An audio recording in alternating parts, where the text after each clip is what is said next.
بسم اللہ الرحمن الرحیم اللہم صلی علی سیدنا و مولانا محمد وعلی آل سیدنا و مولانا محمد وبارک وسلم وصلی علیہ۔ حاضرین محترم، ناظرین اور سامعین، دورہ تفسیر القرآن پارہ نمبر 19 رکوع نمبر 6 سورہ الشعراء آیات 27، 28 اور 29۔ اللہ تعالی ہم سب کو قرآن مجید کی سمجھ، عمل اور نور عطا فرمائے۔ آپ جانتے ہیں کہ فرعون کے دربار میں جو مکالمہ ہوا تھا حضرت موسیٰ علیہ السلام اور فرعون کے درمیان، قرآن حکیم میں اللہ تعالیٰ نے اسے موضوع قرآن اور موضوع سخن بنایا ہے۔ ہم بہت سارے دروس سے مسلسل اس مکالمے کو ملاحظہ کر رہے ہیں۔ آج اس سیشن میں، آج کے درس میں ایک دور اور ہے جو کہ مکالمے کا ہے، اور اس میں حضرت موسیٰ علیہ السلام نے کل جو ارشاد فرمایا تھا کہ ربکم و رب آبائکم الاولین، تو اس سے وہ ششدر و حیران رہ گیا تھا۔ اب وہ حضرت موسیٰ علیہ السلام کا زور توڑنے کے لیے اپنے درباریوں سے دوبارہ مخاطب ہوتا ہے اور کہتا ہے، قال، فرعون بولا، ان بلا شبہ رسولکم، تمہارا یہ رسول، الذی ارسل الیکم، یہ جو تمہاری طرف بھیجا گیا، لمجنون، یہ پاگل ہے۔ استغفر اللہ، گستاخی کی، کہنے لگا یہ تو ہے ہی پاگل ہے۔ کیوں کہا پاگل ہے؟ اس لیے کہ حضرت موسیٰ علیہ السلام نے فرعون کی ربوبیت کا انکار کر دیا تھا، کہا کہ تو خدا نہیں ہو سکتا، تو رب العالمین نہیں ہو سکتا، تو اپنے آپ کو رب کہتا ہے، خدا کہتا ہے، تو خدا نہیں ہے۔ اس نے کہا کہ جو مجھے عبادت کی نظر سے نہ دیکھے، جو مجھے پوجے نہ، وہ پاگل ہے۔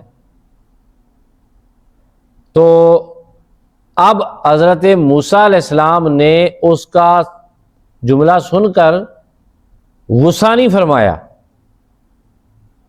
اپنے مقصد سے ہٹے نہیں ہے۔ یہ بڑی سیکھنے کی بات ہے، بڑے سیکھنے کا مقام ہے۔ تھوڑی بات ہے کہ وہ پیغمبر کو کہہ رہے یہ پاگل ہے، پاگل آدمی ہے۔ تو اب اس بار ہم لوگ طیش میں آ جاتے ہیں، حالانکہ ہماری یہ غلطی ہوتی ہے، کسی دوسرے بندے کے کسی لفظ کی وجہ سے طیش میں آ جانا عقل مندی نہیں ہوتی۔ جو بندہ آپ کے لیے غلط لفظ استعمال کرتا ہے، ان الفاظ کا تعلق اسی بندے کے ساتھ ہوتا ہے، آپ کے ساتھ نہیں ہوتا۔ دیکھیے، اس نے کہا نا یہ پاگل ہے، لیکن حضرت موسیٰ علیہ السلام تو پیغمبر تھے، آج تک انہیں دنیا عزت کی نگاہ سے دیکھتی ہے، ایسا ہی ہے نا؟ لیکن ان کا حکمت والا جواب اور اس کے زہریلے قسم کے جملے کو سن کر آپ نے وہ زہر کانوں سے ڈال کے اپنے اندر جذب نہیں کیا، بلکہ کیا کیا؟ اس کو اگنور کیا اور اس کے وار کو خالی جانے دیا، اس کے وار کو ضائع کر دیا۔ اس کا جو کرتوس تھا ضائع ہو گیا، اس کا گولہ تھا ضائع کر دیا۔ اگر آپ محسوس کرتے اس کو کہ آپ نے مجھے پاگل کیوں کہا ہے، ریئیکٹ کرتے، اس کا گولہ کام کر جاتا۔ ایسا ہی ہے نا؟ یہ ہماری روزمرہ لائف میں، روزمرہ زندگی میں سیکھنے والی باتیں ہیں کہ لڑائی جس وقت شروع ہوتی ہے نا، کسی نے گالی دے دی، اس میں نو بھینوں گال کھڑی ہے یار، اس میں نو ماوی گال کھڑی ہے، یہ چھوٹے چھوٹے بچے اس دن گلی میں لڑ رہے تھے، دیکھو گالی اس نے نکالی ہے، جو بھی ہے، آپ جو ہیں ہمبل رہیں، آپ اسے ایسا سبق سکھائیں کہ اس کی نسلیں بھی یاد رکھیں۔ آپ اس کے سامنے کوئی ایسا جملہ بولیں کہ آپ کی عزت بھی خراب نہ ہو، اس کا منہ تو گندا ہو گیا گندی زبان استعمال کر کے، آپ کا منہ گندا نہیں ہونا چاہیے۔ جس وقت بندہ کسی کے ساتھ لڑائی کرتا ہے، اس کو غلط ثابت کرنے کے لیے خود کو مت غلط ثابت کرے۔ یہ موسیٰ علیہ السلام سے سیکھیں آپ۔ موسیٰ علیہ السلام کیا کہتے ہیں؟ اب موسیٰ علیہ السلام نے یکسر اس کا جواب کیا کر دیا؟ اگنور کر دیا۔ آگے موسیٰ علیہ السلام اس کے جواب کے، اس کے جملے کے فوراً بعد کہتے ہیں، قال، آپ نے فرمایا، رب المشرقی والمغربی، میرا رب وہ ہے وہ جو مشرق اور مغرب کا رب ہے، وما بینہما پہلے کہا تھا آسمان و زمین کا رب ہے اور اس کے درمیان جو کچھ ہے، اب فرما رہے ہیں رب المشرق والمغرب، جو رب مشرق کا ہے اور مغرب کا ہے، وما بینہما اور جو کچھ ان دونوں کے درمیان ہے ان کا بھی وہ رب ہے۔ سبحان اللہ۔ ان کنتم تعقلون، اگر تم ہو کچھ عقل رکھتے۔ اچھا یہاں رک کر آپ کو سوال کرنا چاہیے، مکالمہ کس سے ہو رہا ہے جی؟ فرعون سے۔ فرعون تو ایک ہی بندہ ہے، ایک بندہ ہے نا۔ اوپر جو آیت ہے ایک، اس میں حضرت موسیٰ علیہ السلام کا جملہ اللہ نے یہاں پہ تحریر فرمایا ہے قرآن میں کہ موقنین ان کنتم موقنین، اگر ہو تم یقین کرنے والے۔ جمع کا صیغہ بولا ہے، کس کا صیغہ؟ جمع کا صیغہ بولا ہے۔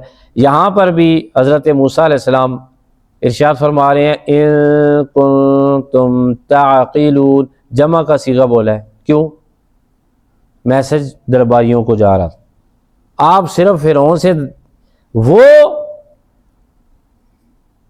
بے وقوف انسان، نادان انسان، مخاطب تھا صرف موسیٰ علیہ السلام سے اور ہارون علیہ السلام، لیکن اللہ نے انہیں دانائیاں عطا فرمائی تھیں۔ یہ مخاطب صرف فرعون سے نہیں تھے، مقصد صرف اس کو شکست دینا نہیں تھا، مقصد اللہ کی توحید کا اعلان سر عام کر کے لوگوں کو اللہ کی طرف راغب کرنا تھا، لوگوں کو توحید کی دلیلیں سمجھانی تھی۔ ان کنتم تعقلون، اگر ہو تم کچھ عقل رکھتے، یعنی فرعون کے ساتھ ساتھ فرعونیوں سے بھی بات کی جا رہی ہے۔ قال، اب اس نے دی دھمکی، کہتا ہے اب لاجواب ہو گیا نا، جب بندے کے پاس دلیل کمزور ہو، بات کرنے کے لیے کچھ چیز نہ ہو، خود کمزور پڑا، پھر وہ دھمکیاں دیتا ہے۔ اس نے کیا کہا؟ قال، اس نے کہا لئن اتخذت، اگر تو نے بنایا الہًا خدا غیری میرے سوا کسی کو، لأجعلنک تمہیں ضرور داخل کروں گا، من المسجونین ان لوگوں میں جو قید ہیں، میں تمہیں قید خانے کے اندر قیدیوں کے ساتھ ڈال دوں گا۔ یہ اس نے کیا کی؟ کیا دی اس نے؟ دھمکی دی۔ اب دو ایسے جملے آپ نے فرعون سے سن لیے جو اللہ تعالیٰ نے ارشاد فرمائے، ہمیں اللہ تعالیٰ نے بتایا۔ ایک جملہ اس نے کیا کہا تھا؟ یہ پاگل ہے۔ دوسرا جملہ کیا کہنے لگا؟